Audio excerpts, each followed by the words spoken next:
कोण आहे? कोण आहे?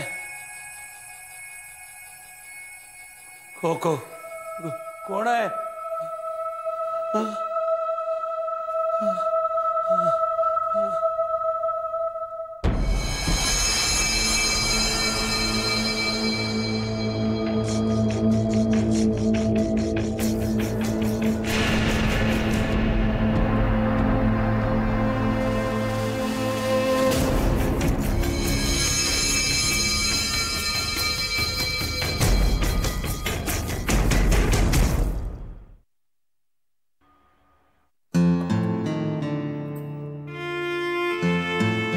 का हो, डोकं दुखतंय? चेपून देऊ? नाही, नको. तूही दमलीच आहेस की दिवसभर. काय माहितीये सुधा, हा शारीरिक थकवा नाही आहे, मानसिक थकवा आहे. हे सगळं काय झालं, पुढे काय होणार आहे, डोक्याला भुंगे आहेत का विचार करून. तुम्हाला एक महत्वाची गोष्ट सांगायची होती, पण तुम्ही थकला असाल तर झोपा, आपण उद्या सकाळी बोलू. नाही सांग की, आज काय आणि उद्या काय, आता असंच चालू राहणार. बोल. आज दुपारी ना शुभ्राला बाळभाऊजींच्या घरी चक्कर आली होती. चक्कर म्हणजे बेशुद्धच पडली होती ती. अगं काय सांगतेस काय तू? मी कुठे होतो तेव्हा? नाही, ही गोष्ट माझ्याशिवाय कुणालाच माहिती नाहीये. मी किचन मध्ये गेले ना तर शुभ्रा अशी फरशीवर पडलेली होती. मी घाबरून गेले हो, पण तोंडावर तिच्या पाणी मारलं ना तर ती आली लगेच शुद्धीवर. अगं पण तू मला नाही का सांगायचं? आपण अहो ऐका तर खरं. ती मला काय म्हणाली की पुन्हा तिच्या डोळ्यासमोर काही गोष्टी दिसायला लागल्या तिला. म्हणजे काय ते नीटचं तिला आठवत नाही, पण ती काळी गाडी दिसली तिला पुन्हा. आणि आता म्हणे ती अशी वेगात नव्हती तर एका जागेवरच उभी होती. बाकी काही तिला कळलं नाही, काहीतरी असं विचित्र दिसलं आणि एकदम तिची शुद्ध गेली. तिला डॉक्टरकडे जायला हवं. अहो मी म्हंटल तिला, पण तीच नको म्हणाली. आणि नंतर अगदी नॉर्मल होती हो. का असं का होत असेल तिला? हा काय आजार म्हणायचा की? मला असं वाटतं वसुधा की तिला सायकियाट्रिस्टची गरज आहे. म्हणजे या सगळ्या ज्या गोष्टी आहेत ना त्या ब्रेनशी रिलेटेड आहेत. या गोष्टीला प्रॉपर ट्रीटमेंटच व्हायला हवी ना.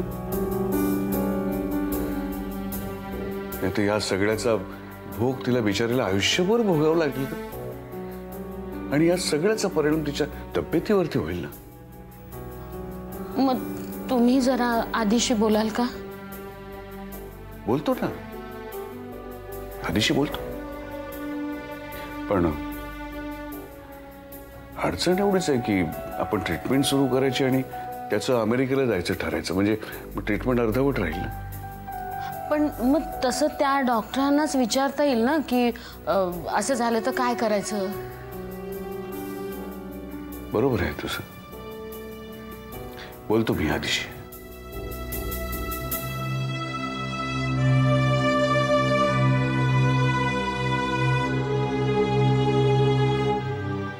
वसुधा, बाळ खूप इमोशनल होऊन बोललं का आधीशी? तो म्हणाले की मला तुझी अत्यंत गरज आहे, तू जाऊ नकोस अमेरिकेला.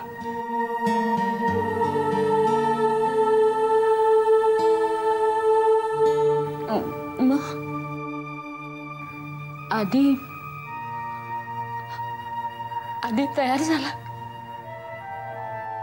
नाही. तो असं एकदम कसा तयार होईल?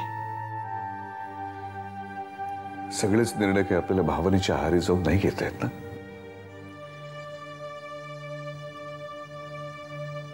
आपण आधीच्या बाजूने सुद्धा विचार करायला हवा. तेच तर करत आलो ना इतकी वर्ष.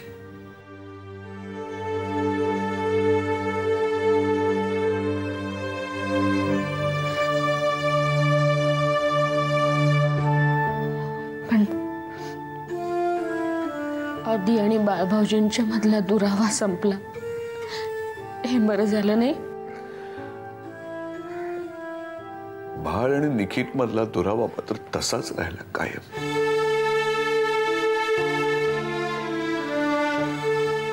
अगदी शेवटपर्यंत.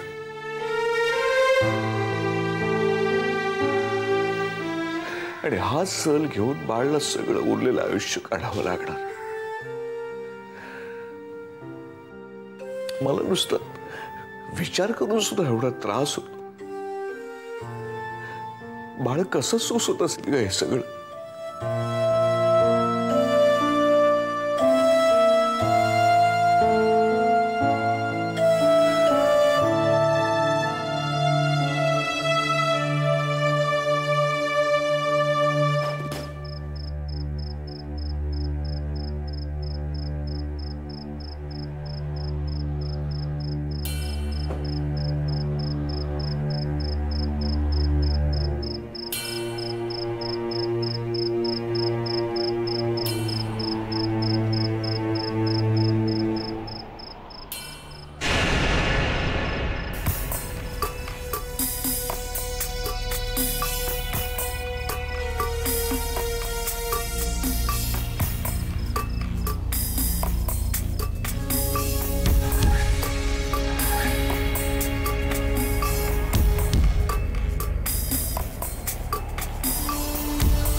हॅलो आई, कशी आहेस तू? मी कशी असणार आहे, जगते. पण पूनम, तुम्ही कसे आहात? बाळ सावरला का ग तू धक्क्यातून? आई, आई मला तुझी खूप आठवण येते ग.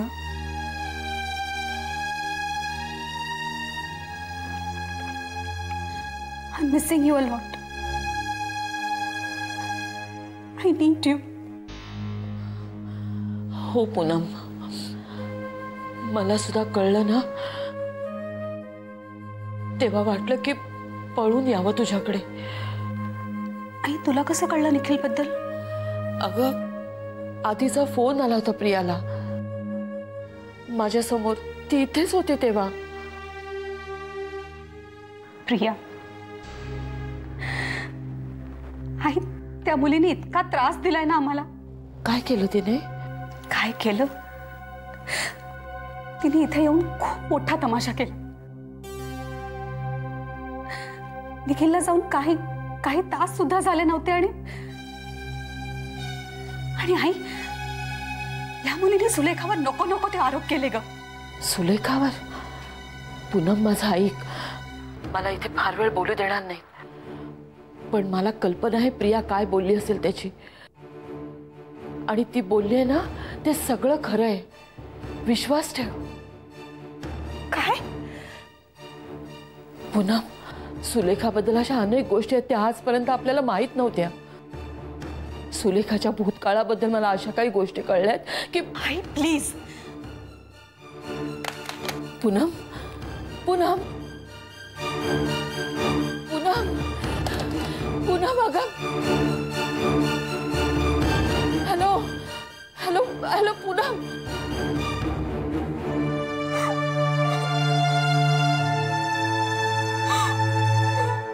Hello, may I speak to Sulekha, please? Sulekha Raut. This is 9970602941, right? हाँ मग हा मिस सुलेखा राऊतचा नंबर नाही आहे का? ओ mister Padhye. I am sorry Mr. Padde. It's my mistake. Sorry. Have a nice day. Yeah.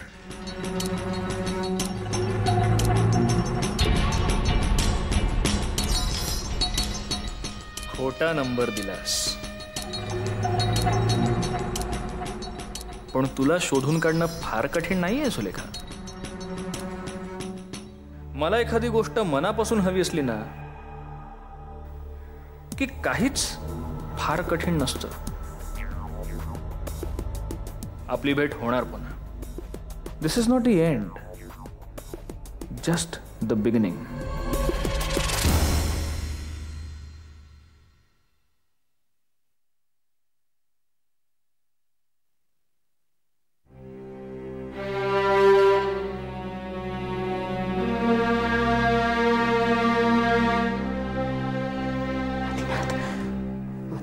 काय झालं इथे का बसला तुम्ही? काय शुभ्रम, मी मारलाय त्याला. माझ्यामुळे मेलाय तो. कोणाबद्दल बोलताय तुम्ही? निखिल.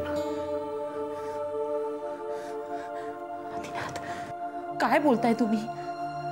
I killed him. असं काय बोलायचं ना. तुम्ही काही केलं नाही. शुभ्रा मी खरंच सांगतोय.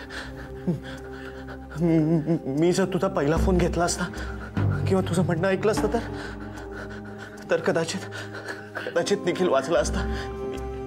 मी माझ्या फालतू इगो पायी. आदिनाथ असं काहीही नाही. तुम्ही स्वतःच्या जीवाला घोर लावून घेऊ नका. नाही शुभ्रा मी खरंच सांगतोय. मला सुलेखा म्हणाली. काय म्हणाली सुलेखा? ती म्हणाली की निखिल रस्ता क्रॉस करत होता तेव्हा त्याचा फोन वाजला. तो फोन घ्यायला तो थांबला आणि तो फोन माझा होता शुभ्रा. तो मी फोन केला होता तो शुभ्रा. मी जर त्याला आधीच फोन केला असता तर. आदिनाथ प्लीज. नाही आदिनाथ प्लीज. तुम्ही जाणून बुजून काहीही केलेलं नाही. निखिल फोन घेण्यासाठी रस्त्यात थांबला असं सुलेखाचं म्हणणं आहे ना. ते म्हणणं चूकही असू शकतं. नाही हे बघा, मला सांगा तुम्ही निखिलला का फोन करत होता? त्याचा जीव वाचवण्यासाठीच ना. मला माहितीये तू माझी संपत्ती काढण्यासाठी बोलते. नाही आदिनाथ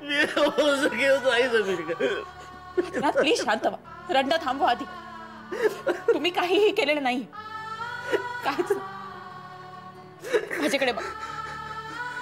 विश्वास ठेवा माझ्या. तुमच्यामुळे काहीही झालेलं नाही.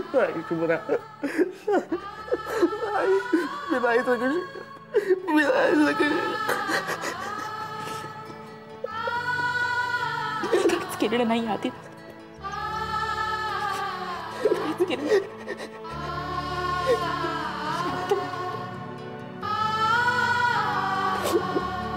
आपण कचून नाही झालं. कचून नाही झालं. सुलेखा. शिबाई. ए सुलेखा उठ ग बाई. तू चादर काढ. तू आधी उठ. उठलीस का? हा सांग आता. काय सांगू? अगं पोलीस स्टेशन मध्ये काय झालं ते सांग. हा ते काय झालं? काय नाही, रुटीन चौकशी झाली. मग काय झालं कसं झालं विचारत होते. मग तो होता का तिथे? तो कोण? तो ग गाडीचा मालक मेला. हा सुटला जामिनावर. म्हणजे सुटला तो जामिनावर? आत्या कोर्टात केस उभी राहील ना. आणि मी सांगू का, मी समोर होते तिथे. मी माझ्या स्वतःच्या डोळ्यांनी बघितलं. त्या ड्रायव्हरची काही चूक नव्हती. निखिलचीच चूक होती. नाही चूक कोणाचीच नव्हती ग. चूक कोणाचीच नव्हती. चूक तिची होती. ती काळ्या जिभेची. कोणाबद्दल बोलताय तुम्ही? ती पनवती अवदसा शुभ्रा मेली. तुला माहितीये तिला निखिलचा मृत्यू आधीच कळला होता म्हणे.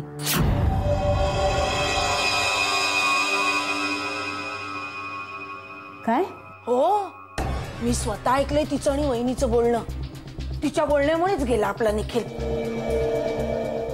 असं एक एक करून सगळ्यांचा जीव घेईल ती एक दिवस, तेव्हा जीव शांत होईल त्या अवदसेचा.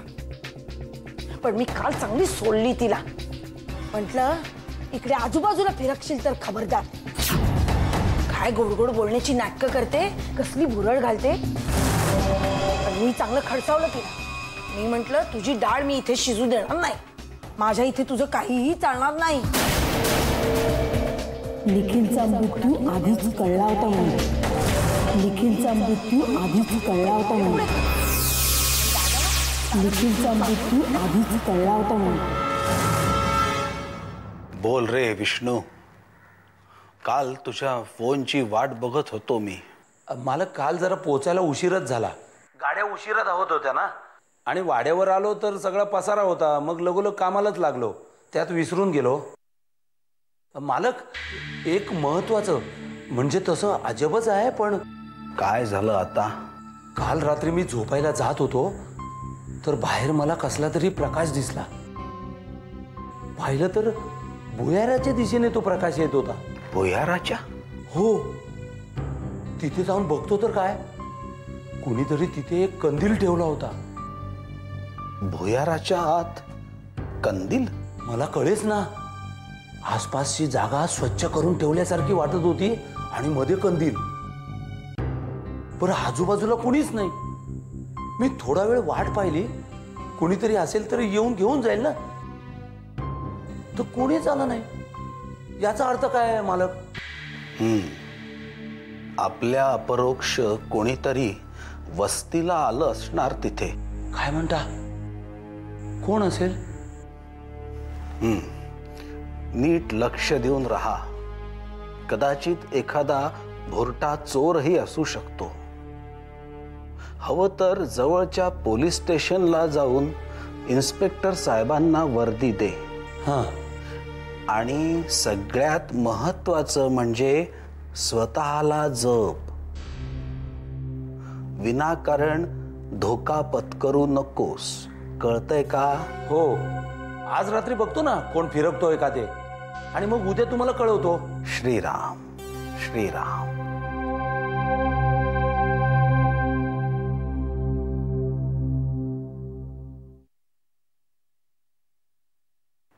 काय हा राडा. छे, प्रथमेश म्हणजे ना नुसता रंगांशी खेळत असतो.